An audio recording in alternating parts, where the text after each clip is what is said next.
Okay. We're live. Can you hear anything? Is this working?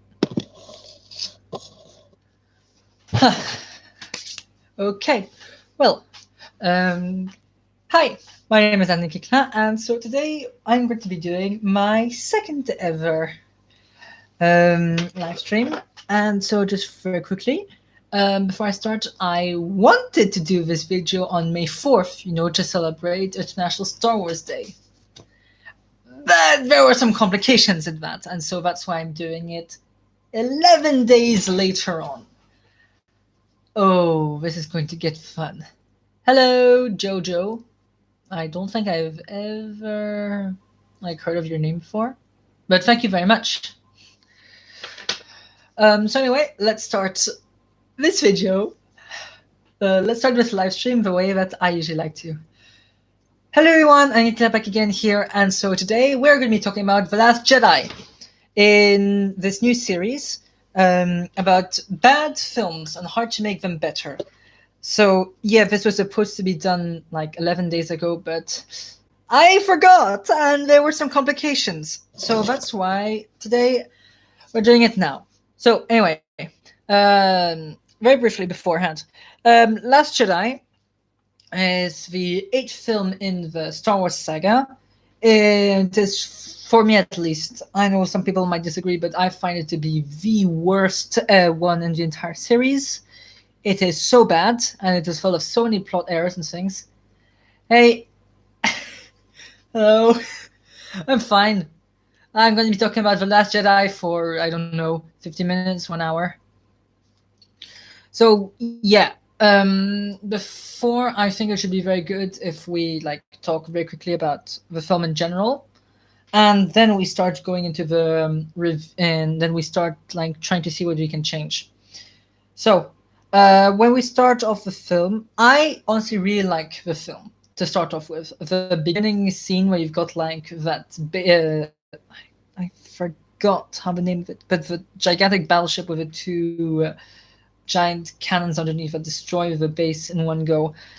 Yeah, but beginning fight with the bombers, honestly, I don't have much things to complain about. I get it. Some people do not like it because it looks too much like it comes out of a World War II film, which is a correct criticism. I can understand that, okay? My accent sounds Austrian. Are you sure you mean Australian, Frawley? But thank you very much for saying that. So where was I? Yeah. Ryan Johnson wanted to recreate a World War II style battle. I can understand that, okay? It makes sense. I mean, when you look at it, the entire trench run from A New Hope is based off the Dam Busters. If you didn't already know that, then, I mean, spoiler, I guess. Well, not really spoiler, but shocker. Even the dialogue, well, a lot of dialogue is the same. But yeah, anyway, so to make their own version of a trench run, that's fine. Although there is one problem that you can criticize, which is the way that the bombs are dropped. I'm going to talk about how I would change that later on, but just that's a problem that we have to solve, which is the bombs that drop. So then afterwards, the biggest criticism anyone could do of a film: fuel. Fucking fuel. The thing of fucking nightmares. I mean, it makes absolutely no fucking sense. Why on earth now is fuel such a big problem? And how did they not notice that they had any of it sooner? It just makes so little sense. Why would they put in the fuel? Ugh. But anyway, yeah, trying to keep on track. It's so hard to try to keep on track with Last Jedi. It's so hard to try to stay focused with such a bad film. Oh my goodness. Yeah, that's my two main criticisms, which is the bomb dropping, the fuel. Also, that the entire thing just ends up being a slow fight in space. That also a criticism you can put onto it. Another thing would be the entire subplot with Rey and Finn that go to this Well, I mean, I can understand it, but at the end of the day, it doesn't accomplish much. They could have just as easily sent them directly to go. Well, not with Ray, because Ray's with Luke, which I do have some problems with. But like with Finn, Poe, and Rose, is that it? Yeah, no, yeah, with Rose, that they go onto this. It's not. I think it's Canto Bite. I think that's it. Canto Bite scene. Yeah, the entire subplot on Canto Bite. I think the casino place. Just for God's sake, you could easily like axe that completely anywhere, change fucking nothing. Just instead of wasting your fucking time, we could have just sent them directly. The resistance could have just decided. Actually, I shouldn't give my opinion right now. So yeah, that's another problem. And then another problem is Luke. Luke, like I think most people, I think that Luke was very badly handled. Like just Luke's entire character, like from the beginning where Ray gives him his lightsaber back, and he just throws it off the cliff. All that, yeah, that makes no sense of his character. And even like afterwards when they talk, again another criticism is Luke deciding to kill Kylo or Ben Solo because he felt that he was corrupted by the dark side. Oh my goodness. This is the same Luke who, in Return of a Jedi, did everything possible to try to save his son and his father from staying evil. How do you go from something like that and then 30 years later, all of a sudden, boom. For you, it's hopeless. No idea. But yeah, another thing is Kylo Ren and Rey's entire like Force Skype thing in between themselves. But it's also something. And then afterwards, two other things that I've got against it. I've got against this film is just the characters themselves. All the characters. I mean, for God's sake, when I watched it in theaters, I just felt so there was like no character development to speak of. Like, what did you learn at the end of the film? You learned basically nothing about anyone. At the end of the day, they didn't feel like themselves. Which, yeah, I mean, that's what you get. You start off with one director and then you change directors halfway through. I mean, that's bound to happen at some point during the film. But yeah. And then the last part is the entire fight on what's basically Hoth. I'm just going to call it Neo Hoth. It's to be easier. Neo Hoth. And then just the entire battle of Neo Hoth. Especially the end when Luke arrives, or Force Ghost Luke arrives to challenge Kylo. Yeah. Oh boy, this is going to be fun. And Star Wars is one of my favorite series. Actually, is probably my favorite series of all. I mean, I represent, of course, but oh my god, I just feel so bad.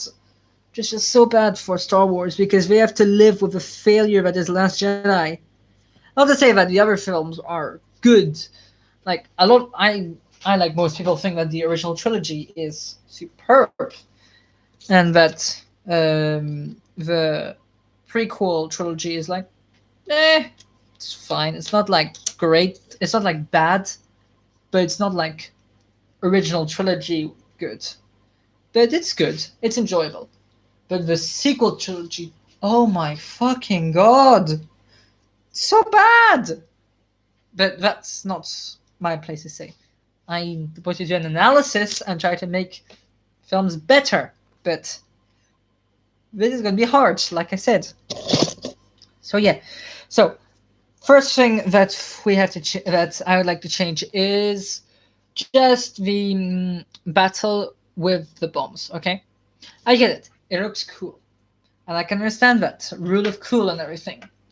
For those of you who don't know, the rule of cool is a rule saying that you don't have to completely obey the law of physics or just even the laws of anything in general, as long as it looks cool.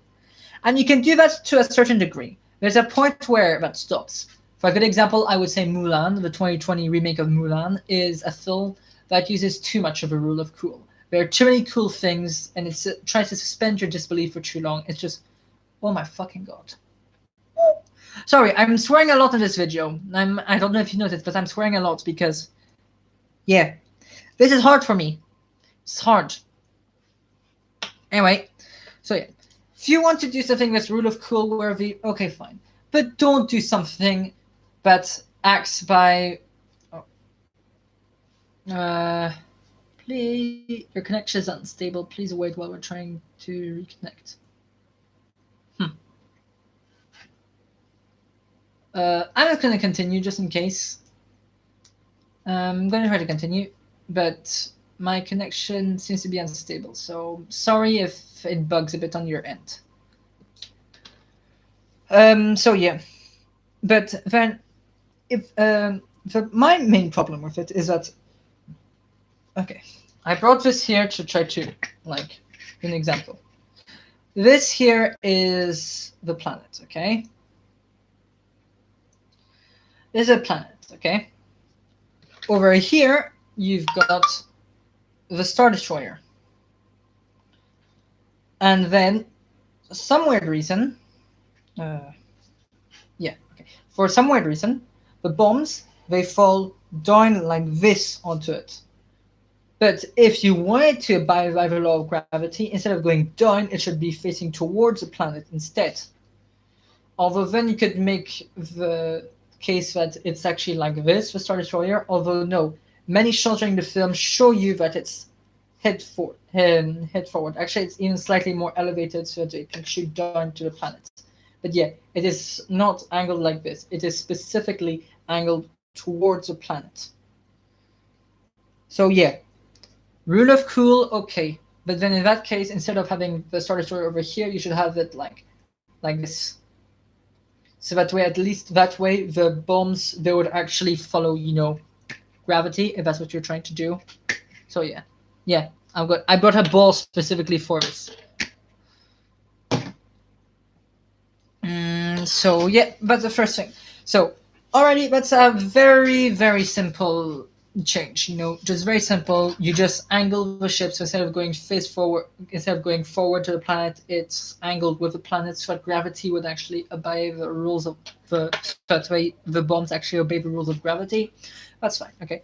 But afterwards, there was a slight error in the film. I don't know if you noticed that, but Rose Tico's sister, I think it's her sister. There's the hatch open right into space, and she's right on top of it, not being sucked out or anything, without any mask or anything. That's very simple, okay? You can very easily change that by putting in a force field, which exists, like a sort of ray shield top of it that would let the bombs pass through, but would make it airtight seal. We know we've got that technology, or just have her put on a mask, like COVID. But yeah. Shouldn't make a joke about that, but like an air mask so at least you can breathe. That's very simple, okay? That's like a little error. That's fine. Sorry. Then the second thing that I talked about was fuel. Oh my god, fuel. Now, if Rian Johnson actually wanted to make something believable that we could believe, in which it would give him a reason to go so slowly, and better yet, would give a reason for why the Super Star Destroyer, for why, I think it's called the Resurgence? Isn't that what the name of that ship? The 60-kilometer long one. Snoke's Super Star Destroyer, okay? The capital ship of the First Order. Fuck's sakes, I used to remember this. Yeah, anyway. Sorry. You didn't actually, if you wanted to have both of them chase each other, slowly, like a slow chase, instead of having it so that they don't have any more fuel, instead of doing that, what you could say is that they were leaving in a hurry. They had to jump to hyperspace in a hurry, and so they plotted a course without realizing there was a nebula, okay? For example, this is just speculation, or like this is just giving out theories, ideas of what they could do to make it better. You could have it so that way there was like a nebula or an electromagnetic field in space, and so when they went to hyperspace through it short-circuited like the hyperdrive, meaning that now they are flung back into real space. Yeah, I'm saying real space because for those of you who don't know, hyperdrive does not make you go quickly. It sends you into a alternate dimension, and it's this dimension that then links you to places in the Star Wars galaxy. It's complicated. That's how I understand it anyway. If I'm wrong, then please correct me in the comments, or those of you that are watching right now in live chats, correct me if I'm wrong. But yeah, anyway. So yeah, you could have both ships accidentally going to an electromagnetic field, short-circuiting the hyperdrives, thus meaning that they had to slow down, which would give a reason as to why there's this chase scene. Okay? And then actually that would make even more sense, because then you could say that the closest planet is Canto Bight, for example. If you really wanted the Canto Bight scene, you could say, oh, okay, we're right next to the Canto Bight system, let's send some ships in secret. We'll try to pass through the First Order fleet in secret, go down to Canto Bight and try to buy, like, this would be exactly like, I don't know what to think of it, this is exactly Phantom Menace. Get them to buy a new hyperdrive, or even if you wanted to keep a fuel thing, say that the fuel cells have been destroyed, or like the reactor is melting, and so then they have to bring a technician or someone, you know, if you really wanted the entire find someone plot on Canto Bight, have them find someone that they know who lives on Canto Bight who can actually repair it, and so then they have to go on this entire thing in Canto Bight to get him back. I personally would not. I like this idea more or less if they really wanted to keep the Canto Bight, although realistically I would just axe that entirely. But if they really wanted to, they could. I'm trying to give out ideas here. So now we're going to go over to Luke and Rey.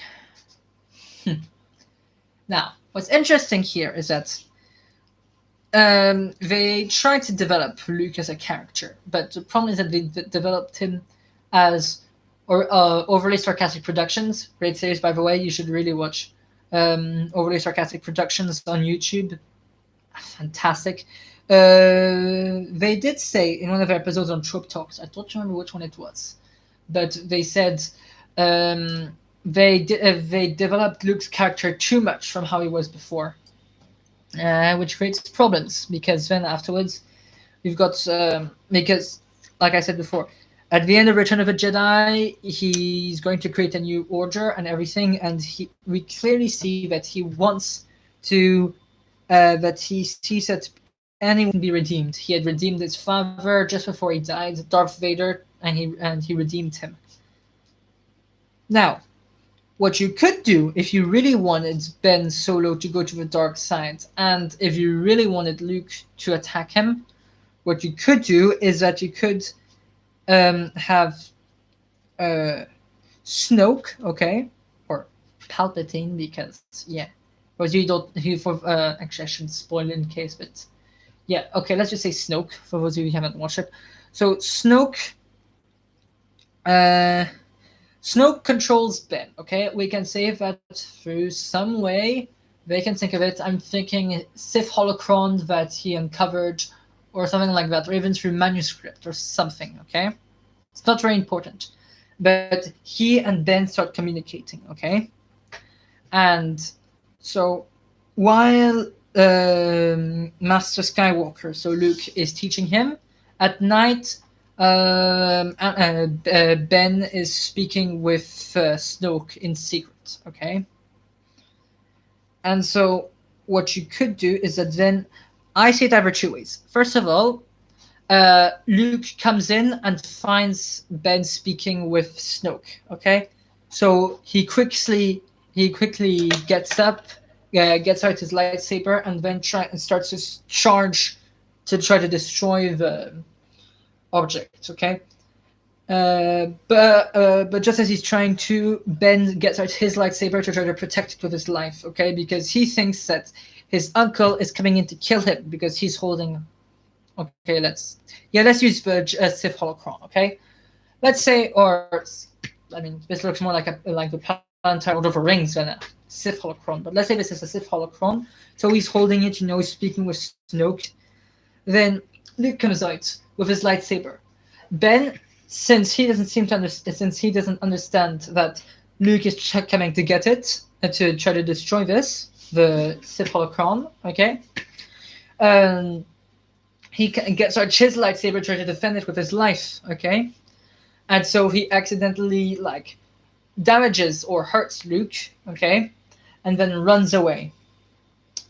He runs away, and then once he runs away and he knows that he's no longer being followed, he then continues to speak with it, for days on end. He speaks with the holocron, speaking with Snoke, which then drives him completely to the dark side.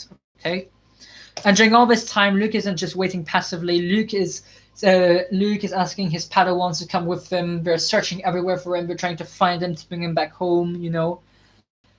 But Ben, every time he hears them, he tries to go farther away. He doesn't want to be found. He thinks that Luke is coming to kill him. And so then once he turns completely to the dark side, he then comes back and tries to kill. Not really try to kill, but decides to burn down and kill all the Padawans. Okay? And then he tries to kill Luke, but Luke is able to, I'd say, either escape or is able to push him, or then they start or then here would be a perfect time for a duel. Luke stays out a bit past the normal amount of time, still looking out for Ben, and he tells all the other Padawans to go home because night is coming. And so then when he stays out a bit, and then afterwards, after a while, he sees smoke coming out from a distance. So he runs as quickly as possible, and he is too late. He comes and all the Padawans have been killed, with Ben, who what would be cool would be that we see from the beginning that Ben's lightsaber is actually with crossguard on it, but it is green or blue, But then you've seen it now turn red because now he is completely to the dark side. So now his lightsaber that used to be green or blue is now red. And then he's just standing here in the middle of this burning down building that used to be his temple around him. And then he's and then Luke comes in from behind him and he starts speaking to him Ben, what did you do? And then he replies with, my name is no longer Ben, or something like that. I am Kylo Ren, and you are no longer my master. And then at that time, Kylo then runs to try to kill Luke, but of course Luke, who is skilled but doesn't want to hurt him, uses a form 3, I think, or no, wait. I shouldn't talk about the forms. I should have remembered all my different form types before doing this. But anyway, he comes into a defensive stance. He's only defending himself from his nephew's hits. I think it's a nephew, right? I think it's his nephew. I'm not sure. I'm going to say nephew, but Kylo. Okay, let's just say Kylo.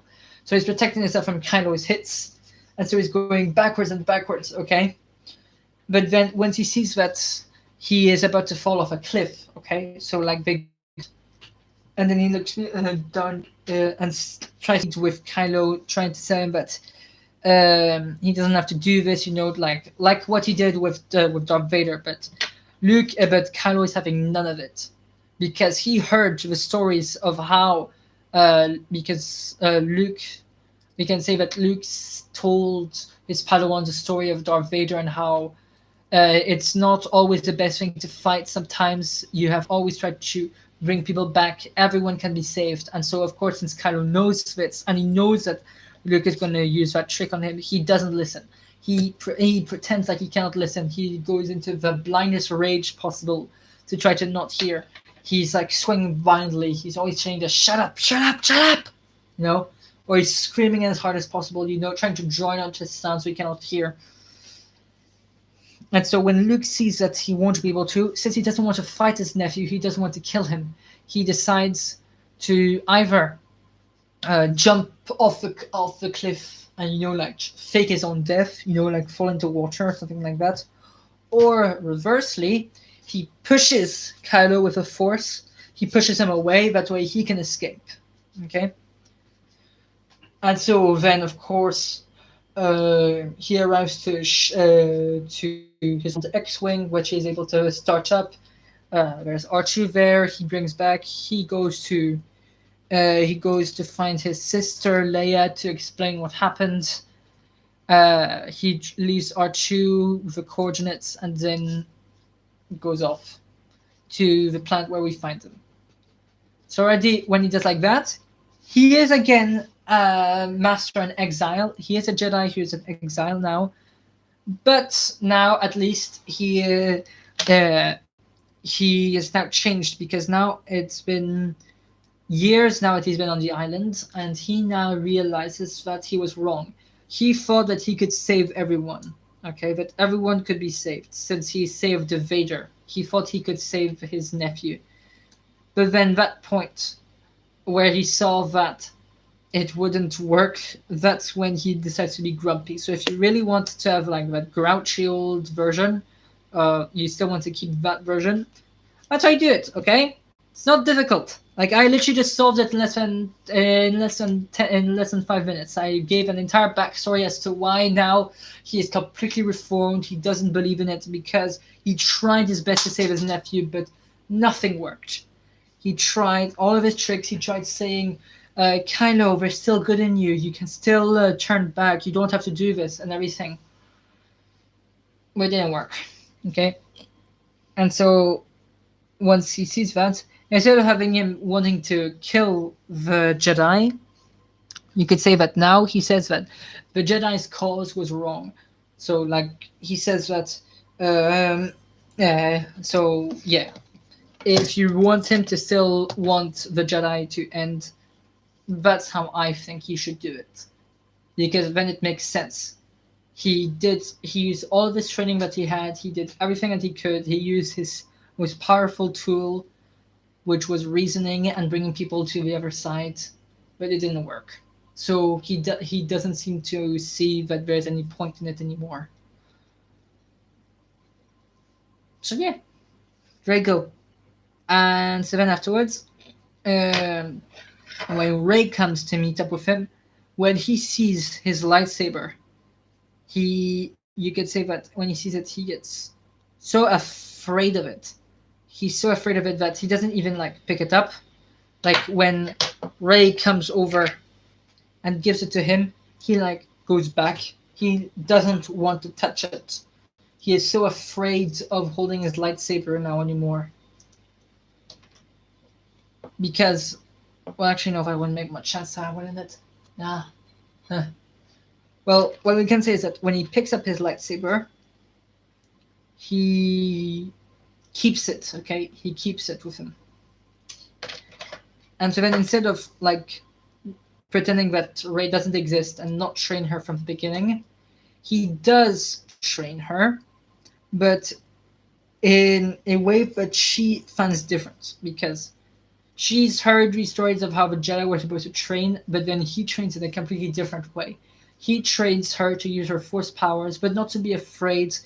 Basically, he does a mixture of the light side and also a bit of a dark side, where he says you shouldn't like repress these emotions, anything. You should use all of your emotions, which is a dark side thing, by the way, but also you should also try to control them, okay?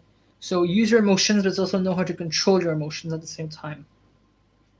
Because now he doesn't believe in either the either the Jedi or the Sith. The Sith, of course, because he had to fight them, but the Jedi because he sees that their way of working does not work all the time. So he does a mixture of both at the same time. So when that is done, when Ben, okay, if you really wanted Kylo Ren and Rey to continue speaking with Force Skype, yes, I'm going to call it Force Skype, then fine, do it. But then you shouldn't, but then Rey should then say it out loud to Luke, saying that Kylo has found a way to contact me and everything. And so then she explains what we talked about. But Luke, of course, he's afraid by hearing the name again. So we could have a scene like, for example, in Avengers Endgame when they go to meet Fat Four, and they say Light kill Thanos, and then at the mention of the name Fat Four, it looks at him and says, "Do not mention that name." And so we could have the same thing here with Luke saying, "Do me a favor and never speak of that name ever again. Use his proper name." Okay, because he doesn't want to think of Ben as becoming a dark side user, Kylo Ren. He still thinks of him as being Ben. Okay, so there's still some good in him. He still thinks there's some good in him. Okay, and so yeah, by doing that, they then try to find a way to try to understand how it works, and that's where you could talk about how they're both connected and how they can talk to each other even though they're like this long distances away. So yeah, then afterwards, she decides that it's time to go and confront Ben, and so Luke decides to come with her. They both go in two separate ships, so we can say that Rey takes the Millennium Falcon along with Chewie. And I think, isn't there R2 with her? I think R2's with her, right? And Luke goes with an X-Wing. They go together. You could have like a scene where, well, actually no, that would make much sense. Sorry, scratch what I was just about to say. So once they exit hyperspace, right beside the ships and Canto Bight, Luke decides to go onto the Radus, which is the name of the Mon Calamari ship, while Rey decides to go to Millennium Falcon to try to confront Kylo. Then afterwards, you've got the entire fight because I honestly don't have any problem with like the throne room scene, the throne room fight. I find it very entertaining. I don't want anything to change about it. It's very good, and it makes sense. It's to show that that Kylo Ren still has got some parts of him that can still be redeemed. Okay. So yeah, then you've got the entire fight where Snoke gets chopped up in half, and then there's the entire fight between the Praetorian. Yes, I think it's Praetorian guards. I think Praetorian guards. And then afterwards, when they finish killing all the guards, then you can still have the fight between Kylo and Rey, but this time instead of both of them fighting for the lightsaber, it's them fighting each other because both of them want to get onto the throne. Because Rey wants to destroy the ship, and so to do that, we can see it on Snoke's chair. There's got like different buttons, and so she wants to try to do like an override thing or something, I don't know, to try to destroy the ship, okay, from the inside using the throne itself. But Kylo, he wants to sit on the throne to show that he is the new leader of the First Order. So the Thirst Order. So they can have a fat battle between themselves to see which one of them, is the one that wins. Actually, side tangent. Right before we finish, because in the film, it's at that moment when they're fighting. The reason why they cut short is because, what's her name again? Captain Holdo. She rams at light speed the Radis into the Resurgence, cutting it in half, clipping its wing, and that's why they end the fight. Okay. Again, a scene that I really love, okay? Although, like most people say, it makes most fights useless. I actually had an idea of how to repair that. So we saw that while they were chasing each other, the Resurgence had these like super turbo cannons that they fired to try to hit it, okay? We can say that they are so powerful that to use them, they have to lower their shields. And so it's because of their shields were lowered that Captain Holdo was able to that the ship had lights to ram through it. Because actually, if you didn't know, there is a comic book panel in which the Executor, which is Darth Vader's superstar destroyer, gets hit by 3 ships in light speed, uh, but because the shield is up, they take no damage. So we do know from the comics that when the shield generator is up and running, even if you're going through light speed, you cannot break through it like that. So we can say it like that, okay? That the shields were lowered so that we could use the high caliber turbo cannons, okay?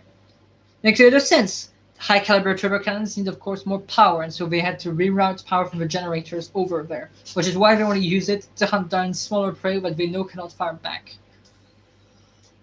Oh my god. So yeah. So they lower down the shields, and so then Admiral Radis, no, not Admiral Radis, but Radis then clips a wing. Rey then escapes, just like she does in the film. So Kylo then takes control of the Resurgence. I don't even think it's called the Resurgence. Anyway. So yeah, and then afterwards, instead of going to Neo Hoth, like I said, instead what we can do is that they all... Actually, no. They all go to Canto Bight, okay? So that we can reuse the assets. Well, not assets, but all on the same planet. Okay, it's all around the city of Canto Bight. They went down there to get someone. They were able to bring him back. They were able to infiltrate the Resurgence, all that side quests, which I honestly couldn't care less about. I would prefer it if they didn't exist. But then afterwards, of course, now there are bits of debris from the ship and also from the Resurgence that are starting to fall down. So of course, there's a complete evacuation of the city. Everyone in the city that we saw before is now evacuated. And so that's when the Resistance lands and they decide to make base inside the city, okay? So then that way we can have like a proper like fighting in an urban area in between the Resistance and the First Order. And so then that's why the most of the 80 M6s, I think that's what they're called, they're not called the Goliath 8080s, we have to wait on the outside of the city. They wait on the outside of the city because you can't walk in. The buildings are too high and it's too narrow for them to walk past. So they're all circling around the city to make sure that no one escapes. Okay? So and afterwards, of course, Luke is part of them since he came with them. So he has been evacuated down to the ground along with the rest of the Resistance. So when they arrive, he meets up with Rey again. He and Rey meet up on the ground, and he says that he's going to fight Kylo. She says, "Are you really going to do it alone?" So of course Luke says, "Well, I've got to." Okay. He gives her the manuscripts. So if you remember, he's got like manuscripts in his back on his island, which he brought with him. He's giving the manuscripts over to Rey, and in exchange, Rey gives him back his old lightsaber so he can duel Kylo Ren properly.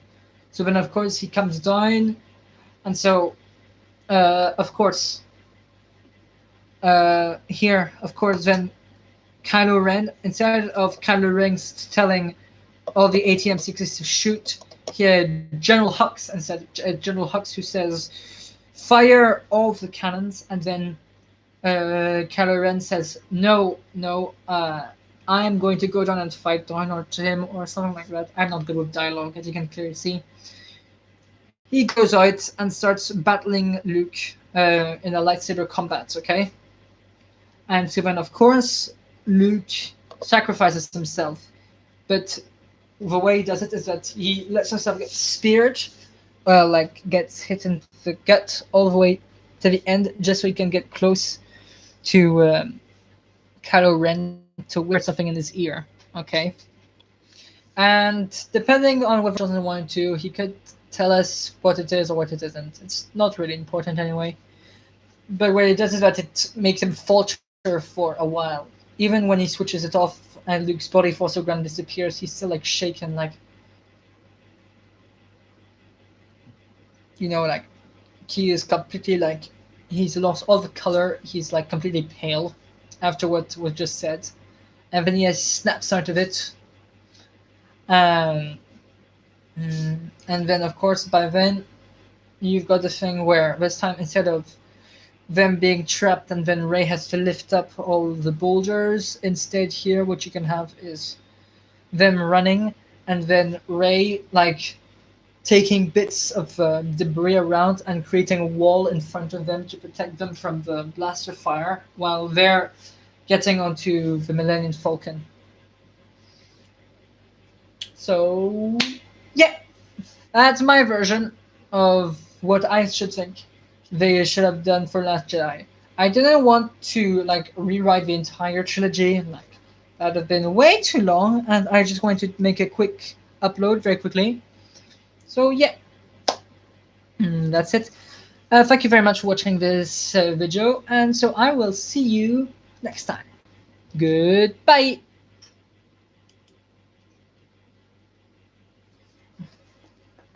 Hmm. Seems to be. Yeah, end stream. Sorry. Bye.